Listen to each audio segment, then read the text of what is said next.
Hi, and welcome to an episode of the ROAS podcast. I'm Robert, your host, and today we're going to be talking about balancing your e-commerce ad campaigns in order to generate higher, more predictable return on ad spend, ROAS. There's a lot that, of course, goes into generating really, really strong returns on your advertising spend. And I think today we're going to try to tackle it succinctly. With that in mind, we have a great guest today, Brendan from the Optally team. Brendan, would you do the honor of introducing yourself? Hey, Robert. Thanks for having me. It's an honor to be on your podcast. My name is Brendan. I'm CEO of a company called Optally. And what we do is we provide software to direct-to-consumer and e-commerce teams to help them to get a better return from their ad spend across the big ad platforms, the Facebook, Instagram, and Google, etc. Awesome. And I always love to ask tech companies how they came to their names. How did Optally get started? Was it based on fixing a specific problem, or did you stumble into it?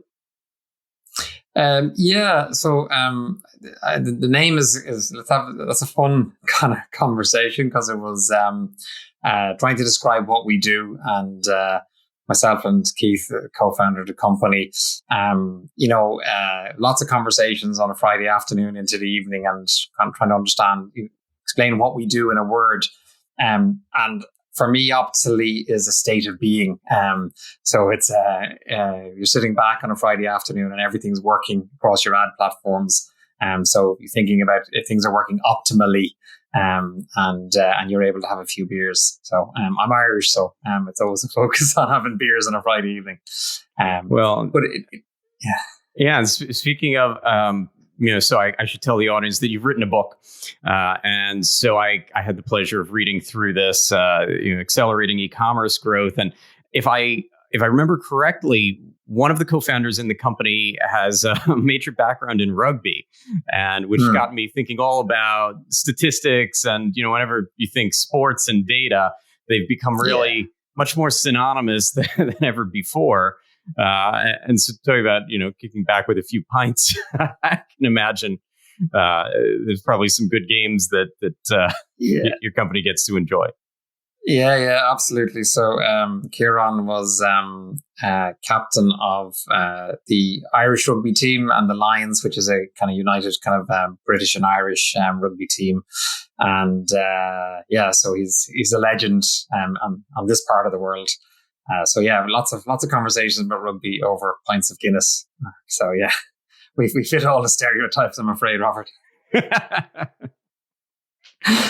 I think that's perfectly fair. I think our audience expected no less, right?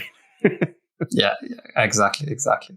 But maybe back to your question in terms of where did it come from, and so look, I've been the guy, and I've very often sat beside the person responsible for buying media, buying marketing, ads across kind of big ad platforms, and being at the table with others around the management table and saying, hey, why are we spending so much here and it doesn't look like it's delivering, and why are we spending so little there? And you very, very often get into sometimes awkward conversations about brand marketing and funnel marketing, and we have to invest here, because in particular what we called kind of digital native companies, right? So companies that didn't exist 20, 30 years ago, we're absolutely obsessed with performance marketing and being able to measure everything and see the return on ad spend of everything we do. And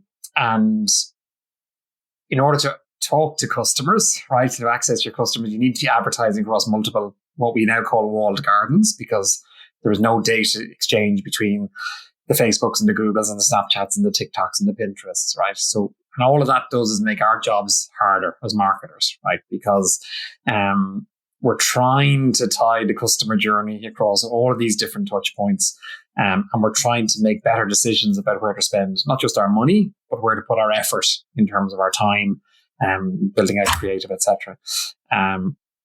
So I actually came late to Optally. Had met the co-founders. The company had existed for a few years beforehand, and really it was a workflow automation system that they built, in particular around the Facebook, Instagram world. But they'd actually done something very clever, just as as I'd met them, which was created a data bridge initially between the Google marketing platform, which is, think of everything that sits within the Google world, which is obviously Google search and shopping and YouTube, and then display advertising across millions of websites around the world. So, and that kind of works almost holistically, right? There's, things kind of tie together in there. And then the Facebook, Instagram world, which is its own kind of separate entity. So they built a data bridge, but actually had also built optimization capabilities, which meant that based on the unified view, so a single view of what's happening across these two big kind of walled gardens, start to make changes to ads and to ad campaigns based on that data. And I haven't seen that before, right? And so we got to know each other. I came on board then to help them to kind of commercialize that product and kind of bring it to market. And that's what we've been doing. So that's where it came from, because I've felt the pain of being at the management table and trying to explain this. And most of the people who've joined the company, especially since we've done this pivot in the business in terms of really focusing on this bridge between the big walled gardens, we've all been in that situation where we felt the pain. We know what it's like to struggle to tie things together.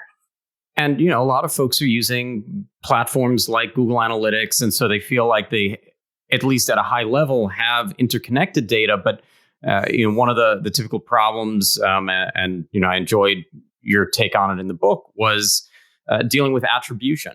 And every platform wants to take credit for that sale. And so if you were to actually add up the perceived return on ad spend that Google is reporting and Facebook is reporting, and this one and that one, there's overlap, that they feel like they influenced that sale because that shopper along their customer journey, they saw ads, display ads here, and they, clicked through something there. And, so it's an additive effect, and it becomes a lot harder to track. So how is it that your team addresses some of that attribution challenge differently, let's say, than something like a Google Analytics? So I think there was a point, maybe we all were at this point where we all thought there must be a solution to solve the attribution problem, right?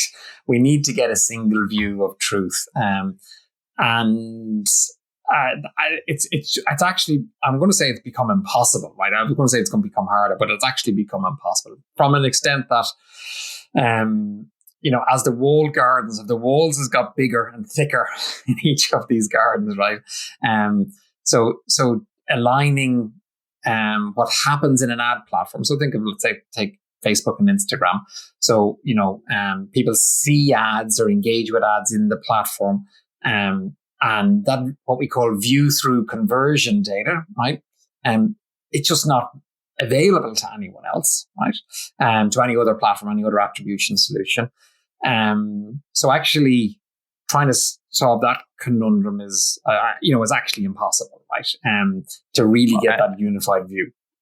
And as the book points out, they don't have a vested interest in making too much of this data available because, living in obscurity, a lot of companies just feel like they have to keep running all the ads because they can't tell what's really happening. And to some extent, that just leads to, as much as we have tons of data, you're right back to some form of analysis paralysis where you're afraid to act in ways that might make logical sense because you don't really have the data that you need to act prudently. Yeah. And I think we're not disparaging the platforms by calling this out, right? Because if you work in Facebook or you work in Google, then your only incentive, your bonus, right, at the end of the year is based on what they would call share of wallet. So how much of this company's advertising budget is coming to us versus our competitors being the other big platforms. So there are no incentives. Commercially, there are no incentives. And even from a competitive and anti-competitive perspective, it's also difficult for them to work together. So we work on the assumption that they're never going to solve this problem. And we're never really going to trust them to solve it anyway, right? So so what can we do, right? That's the question that we faced. And so what we do is we make some assumptions, right? So we assume, let's say, in Facebook, you're looking at your performance data, and you can see on Facebook says, hey, I got you 10,000 conversions last month or last 6 months. And we work in the assumption that Facebook is not lying, right? So Facebook's not making up the numbers, okay? But so then you jump across into maybe your analytics platform, maybe it's Google Analytics, or maybe you're into Shopify or BigCommerce. You're in there, and based on an attribution model that is in that analytics platform, which is always going to be based on click data, right? And because it doesn't have the impression data. And let's say that says, so if that Facebook campaign is being attributed with, 6,000 conversions, right? The truth is somewhere between the two. And not one of those is fully accurate, because the attribution model is saying, hey, somebody, yes, they clicked on ads in Facebook and Instagram, but they also clicked on links in my emails, and they also clicked on some organic content, et cetera, right? And the attribution model can see the click data. Meanwhile, the platforms can see everything that human, that individual did across multiple devices across their ad platform. So the approach that we've taken is to start doing some predictive modeling and say, well, okay, let's put these data points together. Let's put the analytics and attribution data together with what the platforms are saying. So it's not one or the other, right? It's both together. And what you really care about is the answer to the question, which is, where should I invest more in order to get a better overall return, to grow my sales, grow my conversions? So we're setting out to answer that question. So even though I want to solve the attribution problem, I've kind of resigned myself to the fact that it's not really the real question anymore. The question is, if I spend more on this campaign, will I grow my sales? Okay. And the second thing that we've done is, we've baked it into our software, we've structured everything according to a funnel, right? So there's an out-of-the-box funnel strategy, because at different points in the customer purchase journey, as an advertiser, as a marketer, you're doing different things. And if you're nurturing people through the funnel, then you already have better kind of insights as to what's working and delivering for you. And you're not measuring everything on a last click, because what you're doing at the top of the funnel is nothing to do with last click, right? So that's a key additional thing that we've focused people and tried to, all of our clients, whether they're coming in for our software, or they're, becoming maybe a managed service client and we're kind of supporting them on a day-to-day basis. The first conversation I have with them, or the team has with them, is about the funnel and the rationale for using a funnel as a structure. Yeah, and I know we have a guest blog post from your team that I will link to in the show notes for anyone that wants to take a look, that really dives into that history of the funnel and where it's evolved to today. And I know that the book talks about it a lot. You typically break it into 4 areas, and and one of the insights from the book that certainly that speaks to my personal experience as well, is that a lot of users are just focused on that user that, they're going to run advertising assuming that user is going to convert immediately, that they're going to spend as if that user is going to convert immediately, that this is someone that's hot to trot, that's already educated, that's already has the right affinity and that's already at the right stage to be ready to make a purchase. And that's some of the most costly clicks, some of the most costly advertising, as opposed to the advertising to get them to that point. How do you typically look at this in the e-commerce world? Where do you find that that what's usually missing from the funnel when you start looking at someone's ad campaigns across these platforms like Google and Facebook? Yeah. So when people on board with our software, the first thing it does is it starts to organize their campaigns into different stages of the funnel. So we kind of look at the strategies on the campaigns, the objectives, the bid objectives, etc. And what we invariably find is that the vast majority of the spend and the effort is in the bottom of the funnel, right?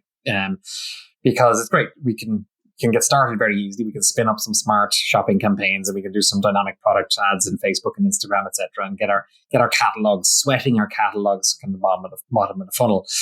And there's always that moment when we see, everything ends up with a conversion objective, a sales or a CPA or a revenue ROAS objective. And then we talk to people and say, no, that's a middle funnel campaign, or that's an upper funnel campaign. So we have lots of people when we engage and say, no, I'm prospecting with that campaign to cold audiences. But my only objective that I'm telling the ad platform is I want them to buy now, right? So to your point, it is the most expensive type of action that you can get somebody to do. Is think of it as cost per goal or cost per conversion. Of all of the things you can do in an ad platform, it's the most expensive thing you can do is get someone to actually buy. So why would you spend that money on people who have demonstrated no interest in your product, right? Who you have no signals. You've no signals that say, I love your brand. I'm interested in your brand. I'm engaged with your product. And I've spent time on this. Now, okay, some people you will purchase in an instant. So we have done some, for example, upper funnel campaign. We'll explain a little bit what I mean by that. And we've seen, oh, wow, upper funnel is converting. We're getting sales from our upper funnel, right? Because that will happen. There will be instantaneous purchases, etc. So most people I find when they're in doing e-commerce and they're getting their business up and running, they're starting to scale, they're absolutely in bottom of funnel because it's a great place to start. And I'd always say, start there. It's fine. The challenge is, and the reason they come to a solution that goes through other kind of marketing kind of agencies or service providers or consultants is because it's plateauing in some way. One, it's not scaling because we've maxed out with the bottom of the funnel, the people who are actively ready to buy, or it's all of a sudden becomes incredibly inefficient. It's the costs are skyrocketing, right? So my ROAS is, I started on a ROAS of 10 and it was amazing. And now I'm down to a ROAS of 2 and I don't know what to do. Okay. So what I guess in terms of what we do with people at that stage and what we would suggest to them or kind of wrote about in the book is, the reason things have plateaued or the reason things have become inefficient is that you're either competing in a shopping auction where the only opportunity you have is to compare against price against somebody who's got a similar product to you, and you're stacking up side by side, and it's very hard to differentiate, and you've got no brand engagement, no understanding of who you are and how you're different. So what we would tend to encourage people to do is to start investing in the middle of the funnel and the upper funnel. And we haven't really described what I mean by that, but so for us, when we think about how people purchase, right? All of the research over kind of the last 100 odd years into consumer purchase behaviors would indicate probably 3 to 4 common stages. It doesn't matter if the purchase happens in an instant or if it happens over, days, weeks, or months. And the first stage that consumers go through is one, become aware of or become conscious of a problem that they want to solve, a need that they want to fulfill, or a desire that they want to satisfy. And that can be a conscious or a subconscious awareness, right? It doesn't have to be something we bring to the front of our mind. And unless that happens, then the purchase won't happen. There has to be some trigger at that stage. And the second stage that people go through is either information gathering, researching, evaluating my options. And even if I'm not actively researching across the web, right? But even when I'm looking at data that's in front of me or imagery or whatever it might be, then I'm already have a frame of reference. So I'm already doing evaluation based on, I understand this product category. I know what I should be paying and what the typical price might be. So we already have a frame of reference built. So at that stage, what we're trying to do with the customer is to educate them, right, about our features and benefits, etc. Right, and at the bottom of the funnel, then that last stage of the purchase decision is heavily influenced by actually the behavioral architects. Was an institute, they ran research with 300,000 in-market shoppers, and they identified 5 to 6 cognitive biases that heavily influence people. So, for example, the scarcity bias. The less available something is, or as stock runs out, the more appealing it becomes. You've got authority bias. So somebody that I respect has rated this, or social proof, right? When we understand that. So there are things that we can do at that stage of the funnel that we can leverage and say, hey, kind of buy now. And the role of advertising. So that's what a marketer's job, right, is to nurture people through the purchase journey, right? And the role of advertising more specifically is to complement what you're doing on your website, or to complement your email marketing, your CRM kind of marketing. And so what we call the owned and operated activities. So when somebody's not on your website, right, and they're not already engaged with your email, that you're nurturing them through the funnel when they're elsewhere on the web, right, and typically on the big platforms, and they're doing other things. So as marketers, then, what we're doing is we're for those people at the top of the funnel, and actually my own team they stop me when I say top of funnel, because they say, Brendan, we're not actually doing real top of funnel. This is kind of like the bottom of the top of the funnel of what we talk about, because what we're not saying is go spray and pray, like just spend loads of money on very broad awareness campaigns to the whole world. They're not saying go sponsor the Olympics and just hope for the best, and get your logo up there. Yeah. Yeah, exactly. Because what we kind of do is we let other people do that, right? So what we're coming in is a layer after that. And this is where the platforms are really, really good. And so we're looking for people who are in market for our product, but who are not actively searching, right? Because that comes later. And for however long the platforms have all of this data, right? Because, Facebook is following you around the web, Pinterest is following you around the web, and Snapchat, the pixels are everywhere. And so is Google. So they know they know so much more about what you're thinking about buying than you as a brand will ever know, right? And we have all the data we might have about our own customers. So what we're trying to do is be in front of people when they're actually in market for our product. And what we're usually doing at this stage is we're usually we're not putting the product as the hero, right, of the story. We're usually telling a story about why you should make a change in your life, why it's now be time to transform your life, and how we as a brand can be part of that journey with you. So typically using short form video, because video is a really great way for us to build audiences kind of really cost effectively. And it is the cheapest to get somebody to watch a 15-second video. Is probably one of the cheapest things you can do in these platforms, and especially if there's emotional hooks and storylines kind of in it. Don't tell that to all the competing podcasts and video casts and things. We don't want them to know that. Yeah. But everyone else, all the e-commerce merchants, it's fantastic. Yeah. And what we're doing there is we're really just trying to identify, and we'll go to the platform and say, look, who's more likely to engage with my video, and then we take those people and we take them to the next stage of the funnel. And the next stage of the funnel, we're using different formats. We might use longer form video, or we might use carousel ads or instant experiences, because what we're trying to do here is we're trying to satisfy the need for a little bit more information, right? So within the same kind of real estate area in the platform, in the Facebook stream or Instagram stream, is to share a little bit more information. So here's our key features and benefits. Here's how we actually, can impact and change, something in your life. And what we're doing there is we're educating, right? And now we're actually trying to drive traffic to our website. So the call to action is probably learn more rather than buy now, right? Because we're still in this research mode and we're trying to satisfy the research agenda. And when they get to and actually we will get sales there. You should expect a return on ad spend kind of from this stage of the funnel. It won't be as big as the next stage of the funnel, right? But people will purchase.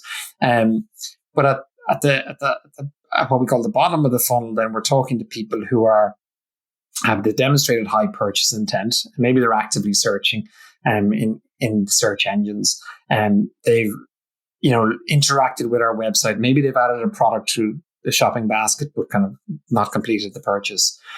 So we know that they're ready to purchase or are really seriously thinking. And here we're using very strong calls to action to buy now. Very often it'll be offer led in terms of, hey, here's a time bound offer. There's the power of free maybe comes in. Hey, if you buy this, then there's something else that's kind of we're going to make available to you, or we're highlighting our delivery proposition, etc. And this is the buy now kind of stage of the funnel.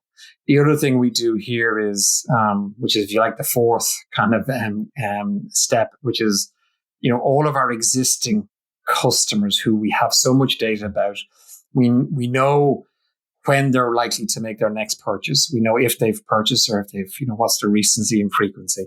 And using that data in the platforms to speak to them in a very personal way. Sometimes people say to me, why would I spend money on Google or YouTube or Facebook, because I can just send them an email. I was like, well, it is incredibly cost effective for me to put an ad in front of a customer of mine, and that I know is interested in a specific category or a specific product. So it goes back to, if you remember in the old days, Robert, I worked in kind of large organizations, and the brand guys will say, hey, somebody needs to see our ad in 5 different places before they're going to buy from us, right? So it's back to that consistent messaging across your email, your SMS marketing, your advertising. You spent a lot of money already to get them really, in a relationship with your brand, yes, to build that brand awareness, to build that experience. And now, why wouldn't you want to put other products in front of them and give them other opportunities to convert more? At that point, it's a lot easier to keep upselling, and retaining your existing clients than it is to go farm new ones. So absolutely the same reason that everyone's still running email marketing and getting into SMS marketing and going about this through a variety of channels. It's that you have this list, you have this data. There's almost never a good reason to ignore it.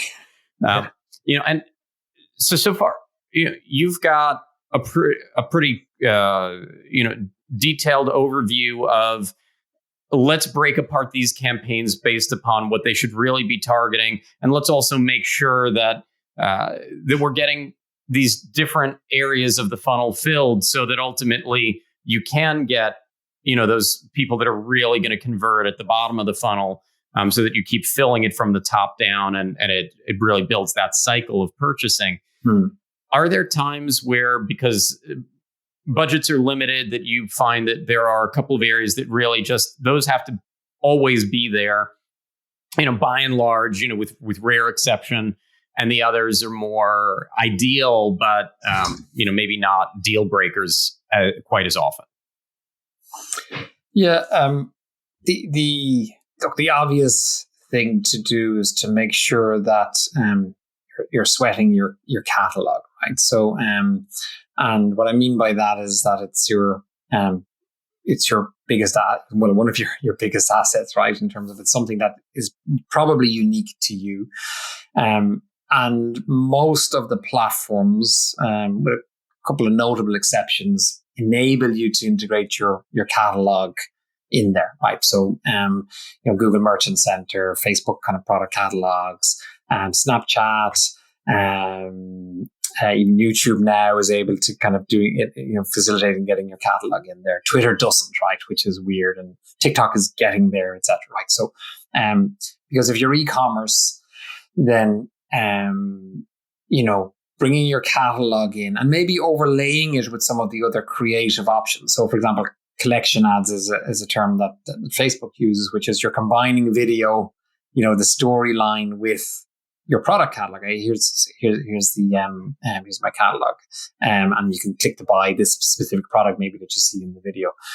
So that is probably the easiest thing that gives you kind of good traction, right? And especially if you invest a little bit in the creative storytelling and those middle funnel dynamics around that, right? Because that gives you the opportunity to lift people out of, oh, here's just another product. Okay. So that's kind of like, yeah, no brainer one, right?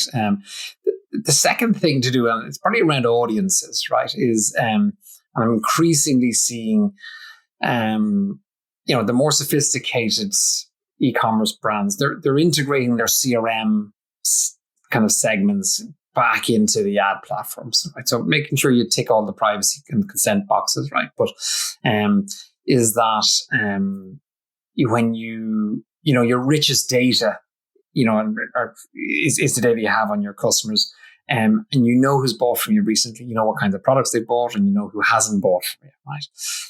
So one, making sure that from your live campaigns, or let's say your acquisition campaign, you're excluding those people who just bought from you, right? So that's very important, so you don't waste money and try to keep selling them. But then is to start to building out your segment. So if you have a bunch of customers that you're emailing because they haven't bought from you in kind of 3 or 6 months, and you're emailing them, then isolate those as a customer list and integrate them. So Klaviyo, MailChimp, I see in people's ad accounts, they've got their MailChimp campaign, they've got their Klaviyo campaign, because it's linking back in with their CRM. And that's kind of a no-brainer, right? Because it means then you're feeding the platforms with important data. And of course, then you're able to start building out your lookalike audiences or your similar audiences. So your customer matching, right? So you're saying to the platform, find me people who look like my customers. And that's just something you have to do, right? In whatever way you can. And the other, let's say the third thing that I see, increasingly as the pixels are maybe dying, right? So as the cookie is starting to maybe disappear or become less reliable, is that interstitial, that banner that appears when you land on somebody's website and it says, hey, get 10% off your first purchase, right? So two really valuable things that's doing for you is, one, it's showing somebody's willing enough to give me my email address so demonstrates they're happy to engage with me as a brand. And two, they have a purchase intent, right? Because that's why you're incentivizing them. And what that's allowing a lot of brands to do is take that data and in real time start feeding that data back into the platforms, right? Because now I don't have to rely on the pixels so much to tell me about a customer, and I can hit, and I'm selling the platform. Here's somebody who's landed on my website, and they're not on my exclusion list, so they haven't yet purchased from me, but they have high purchase intent. Now let's double down on that individual. Let's stay in front of them until they do purchase. Exactly. Yeah. Give them a few extra reasons along the way. Yeah. Educate them some more. Yeah. So like I would say there are 3 things you should do, right? And then, as just, before you do anything else and start investing very broadly, et cetera, then get those 3 things going. That makes sense to me. And as this is all happening, I know that, something that your platform helps to uncover from what I learned from demoing it and kicking the tires on it myself, figuring out not only which campaigns need to sort of fit in different parts of the funnel and what the ROAS should be for different campaigns, helping you to identify that these things are not the same and the ROI expectation on them or ROAS shouldn't be exactly the same. But figuring out, even back to some of that earlier part of the conversation of walled gardens, which platforms are actually producing, which campaigns are actually producing, because, often you'll have, whether they're in-house people or whether they're agencies on the outside, you'll have different people working on Facebook ads and Google ads and all these different things. And, everyone will just keep telling you to double down on whatever they're running. Yeah. So, figuring out where to actually, usually it's not about cutting something completely out from my experience, but it is about massaging some of those budgets so that you're doubling down on the thing that's working best and effectively spreading your dollars, based on real data, not just on having an even spread. Yeah. And the important part about that is at each stage of the funnel, we're measuring different things and we're looking for an ROI in a slightly different way. So, for example, at the top of the funnel, as we call it, what are we trying to do? We're trying to maximize our reach, right? But not just very, broadly and kind of indiscriminately, but we're trying to maximize our reach with people who are likely to engage with the content that we're showing them, let's say our short form videos, but also who have a propensity to click through. So we're not optimizing for cost per click per se, but this blended metric of, let's say, CPM or cost per view through, video view, coupled with a qualifier of click-through rate, right? In the middle of the funnel, we're often trying to, again, engagement, but also starting to drive traffic to our site, again, as cheaply as possible, at the highest volume, but with the propensity to convert, right? To engage, to have longer sessions. And of course, at the bottom funnel, we're all about revenue and ROAS and return, etc. And that's where, again, when we're setting up our campaigns, and so, we're doing this, and we put in, $50 a day on this campaign, and $100 a day on this campaign, and maybe $300 a day on this campaign. Very infrequently is there a mathematical rationale for why we do that, right? And where Optily kind of came from was, original algorithms were designed by commodities day traders, right? And essentially the rationale, if you think of it, is, hey, these things are just auctions, right? We're bidding, unfortunately, we're bidding for humans, we're bidding for eyeballs, right? And so it's a bit brutal, but, to get the best return, right? What we want to be doing is making sure that we're spending the right balance of spend, of budget, available budget, in the campaigns or in the ads or the ad sets or the keyword groups that are delivering the best return for us today. And that changes, right? You'll have incremental changes continuously. So that's what a lot of what we do is looking at what's delivering a better return, and then mathematically deciding how much to invest and to spend. And I sometimes say to people, look, mathematically you can't fail, right? Because if you're always spending a little bit more in a campaign that's delivering a higher return, and then you're continuously adjusting that, then you're always ensuring you're getting the best value. Right? Now, other things will come into play, like, impression share and frequencies that you have to kind of keep an eye on as well. So we take those into account as well as we're modeling these things out. So and what that ends up doing is, people have very strange numbers as their daily budget, not $50 a day. It might be $48.97, or it might be $75.22 or whatever, right? So you end up with this a different way of thinking about how all of your campaigns across different platforms are working together. So we don't really, and I don't think any advertiser, any marketer cares whether they give the money to Google or Facebook or Snap or Pinterest or whatever, right? All we care about is, which of these campaigns is more likely to drive engagement, or which of these campaigns is more likely to drive qualified traffic and revenue. Look, if most businesses had the opportunity, they would just hold the money in the air and say, first one to generate a sale gets it. Exactly. I don't think that for these purposes that there's a ton of brand affinity between one ad stack and another as it relates to the ad networks themselves, that it's all about generating new sales and hitting other important goals. And I think that, stepping back is often the challenge, that everyone's so busy running the campaigns that they already have and tweaking, that stepping back to see, well, why are we, if this Google campaign is doing so much better, why aren't we moving more budget to that? There's all these things at play that sometimes just get lost in the mix of being so deep in when you're looking at them. You're looking at individual keywords, individual targeting parameters.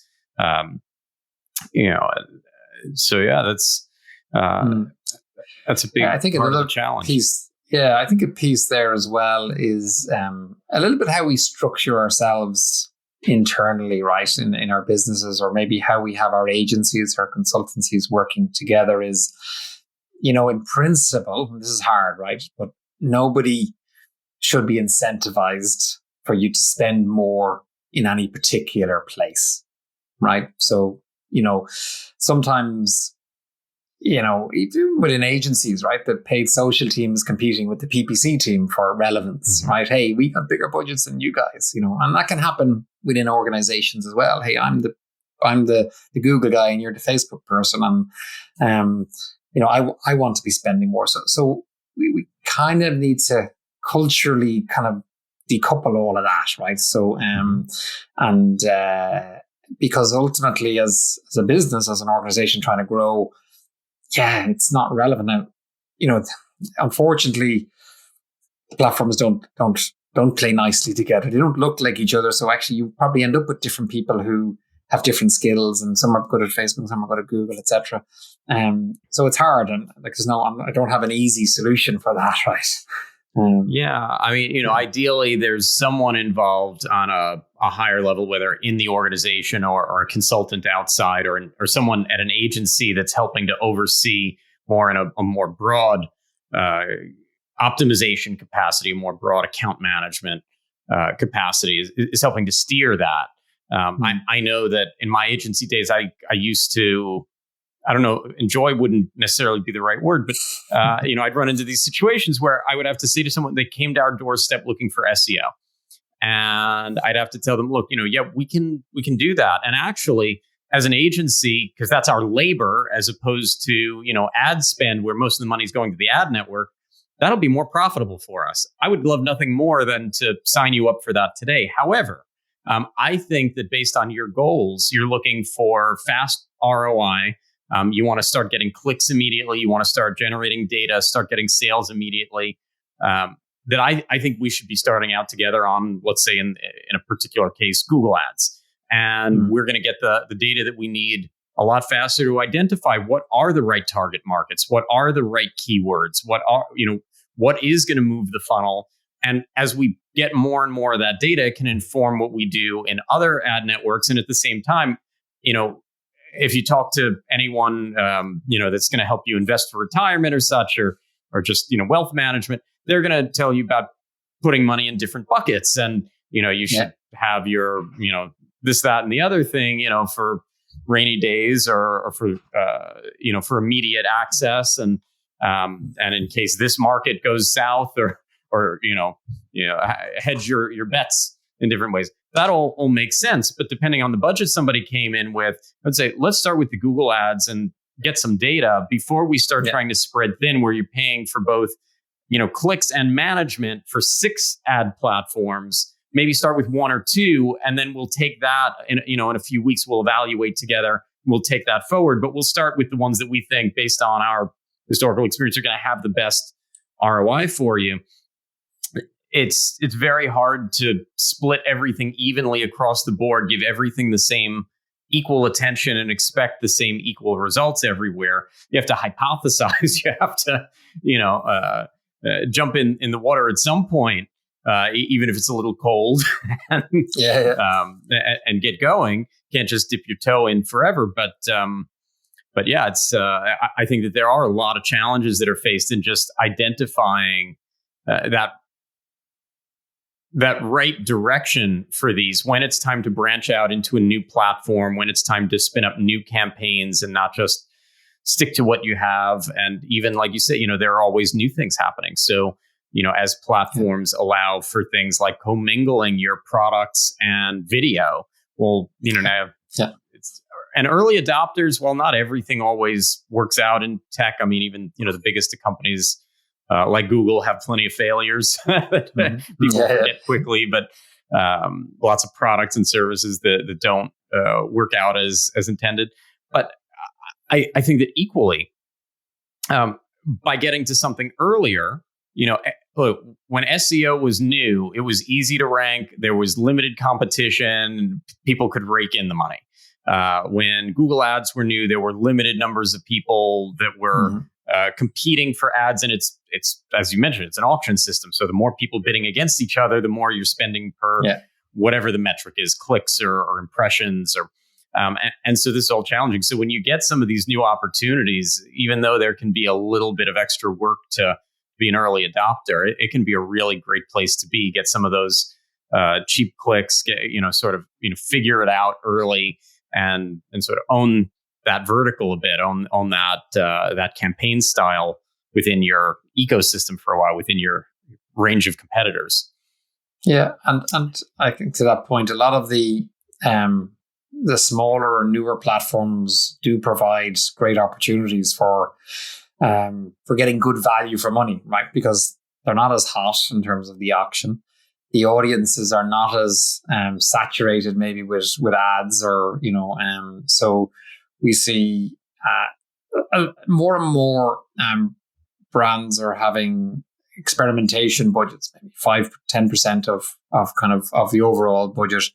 If they're at a level of maturity where they can afford to spend a little bit of money and time, experimenting with a Quora or even a Pinterest or a TikTok or a Snap and seeing what it can deliver at which stage of the funnel does it make sense.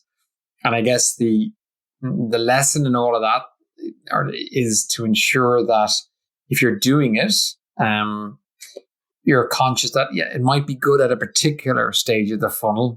So if I'm doing work there, make sure that I can actually take it to the next stage, maybe on a different platform, right? So I might be, Pinterest might be great, for example, for certain direct consumer brands, for probably a little bit maybe more middle funnel, right? Because it's typically an unbranded search platform. So you go to Pinterest looking for not a specific brand, but I'm looking for a new pin cushion or a new, photo frame present or whatever it might be, right?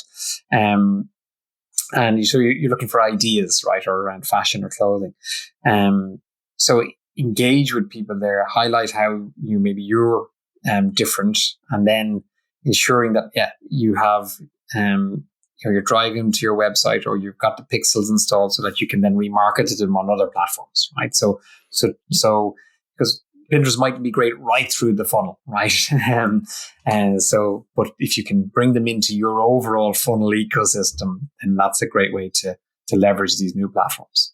Yeah, look, maybe it's time to start running some ads on Reddit and letting people know how they should spend the money that they've been making on Bitcoin and GameStop, I don't know, whatever they've been investing. Exactly. That that there are platforms, and sometimes the costs, to run a B2B campaign, let's say for a B2B e-commerce player on LinkedIn, can be a lot more expensive than anything that you could try to run on Reddit or Quora or some of these platforms that are a little bit younger to the advertising platform side of their websites, and that are really trying to attract new advertisers more actively, and that are keeping the costs a bit more manageable. That again, back to that auction system, that you're not competing against quite as many. I imagine that Reddit's probably gone up a bit in the last year or so. Exactly. But there's they do different things.